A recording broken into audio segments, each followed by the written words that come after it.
Hi guys, so for today's video, ituturo ko sa inyo kung paano yung step-by-step procedure para makapag-download kayo ng Office 365 through Microsoft website.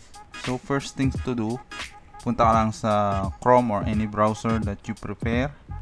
So open lang yung search and then type Office Customization Tools. Yan. And then click mo tong first search entry na to, Office Customization Tool. And then ma-reroute ka dito sa website na to kung saan pwede mong i-customize yung iyong installer ng Microsoft Office 365. So dito sa architecture, i-select mo yung 64-bit. And then if you scroll down, may makikita ka dyan na Office Suites. So i-select mo lang yung Microsoft 365 Apps for Enterprise. So select natin. So sa second option, merong Visio Project and Additional Product. So kung hindi mo naman kailangan yung mga application na yan, so click none mo lang yan or leave it like that.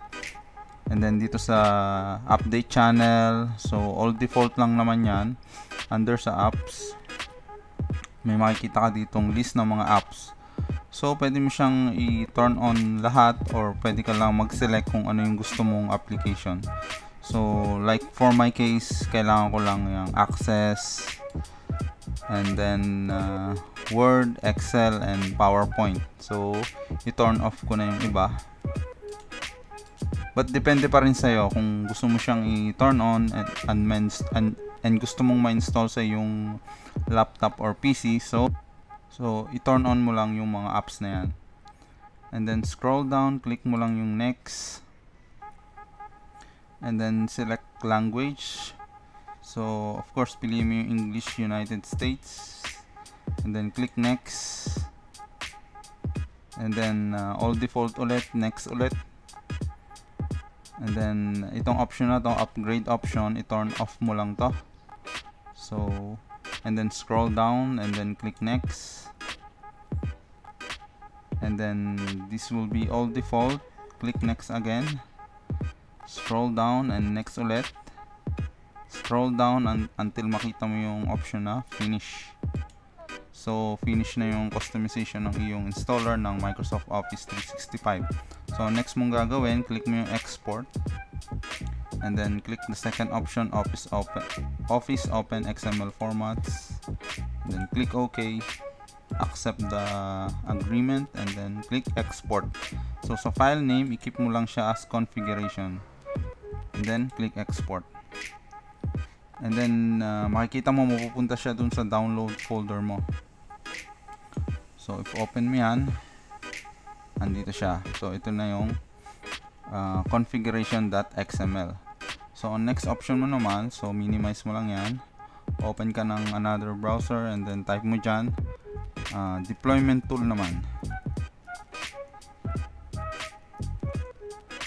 So click mo tong download Office deployment tool from official Microsoft website and then i-download mo yung setup file.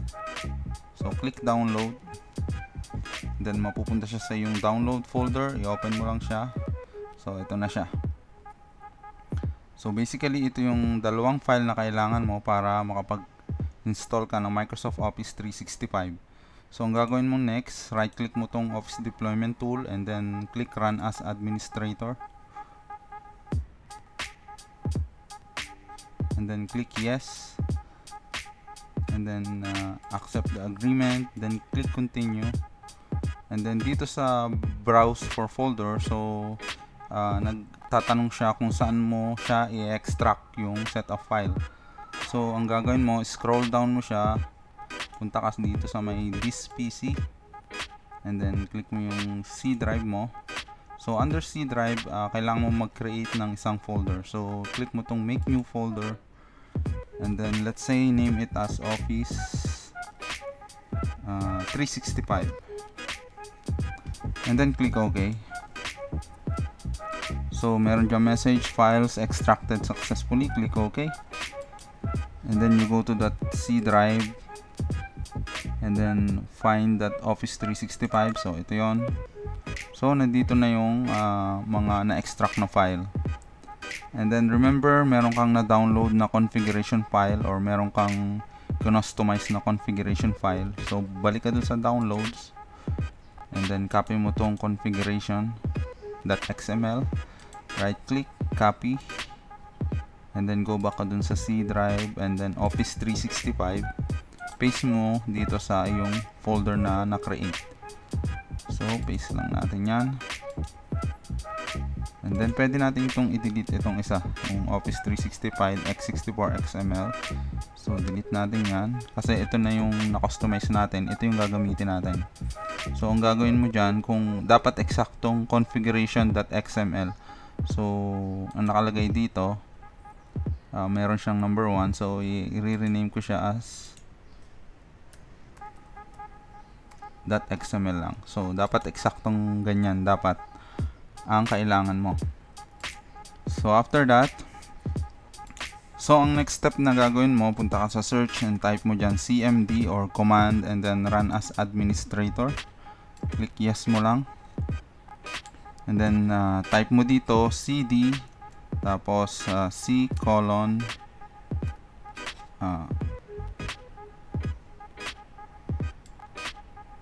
type mo dyan c colon backslash and then hit enter.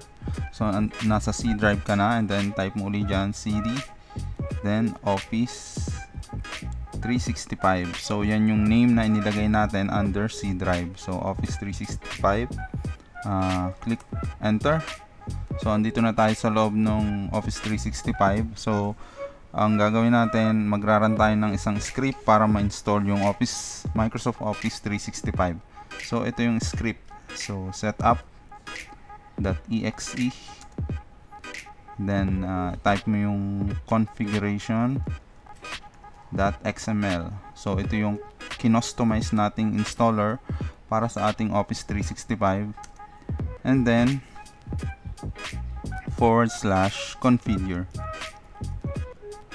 And then hit enter. So after that, mag-install na yung Office or yung Microsoft Office 365. So it will take around 5 to 10 minutes. Depende pa rin sa capability or speed ng yung laptop or PC. So you have to be patient until matapos yung installation.